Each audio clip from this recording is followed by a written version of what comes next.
সার্বভৌমত্ব রক্ষা ও ভারতীয় আগ্রাসন প্রচারের বিরুদ্ধে প্রতিবাদ সমাবেশ করেছে ব্রাক বিশ্ববিদ্যালয়ের শিক্ষার্থীরা।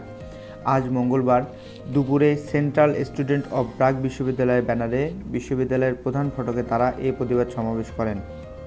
এ সময় বাংলাদেশ নিয়ে ভারতীয় মিডিয়ার অপপ্রচার, ভারতের সঙ্গে একপাক্ষিক চুক্তি বাতিল, সামরিক বাহিনী সহ সকল জায়গা থেকে দালালদের বিতাড়িত করার জন্য দাবি জানান তারা।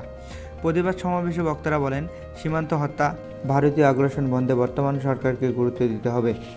পিলখানা হত্যাকাণ্ডের বিচারের দাবি করে তারা বলেন, এই হত্যাকাণ্ডের বিচার না হলে এই দেশে ভারতীয় আগ্রাসন থেকে মুক্তি পাওয়া যাবে না। বৈষম্য বিরোধী ছাত্র আন্দোলনের সমন্বয়ক ও সরকারের উপদেষ্টাদের সমালোচনা করে বক্তারা বলেন, সমন্বয়কদের উপর হামলা হলে সাথে সাথে প্রতিবাদ জানানো হয়, অথচ ভারতীয় আগ্রাসনের বিরুদ্ধে সোচ্চার বেসরকারি বিশ্ববিদ্যালয়ের শিক্ষার্থী হত্যার শিকার হলেও তারা কোনো প্রতিবাদ করে না। এমন দ্বিচারিকতা থেকে সমন্বয়ক ও সরকারকে সরে আসার আহ্বান জানান তারা।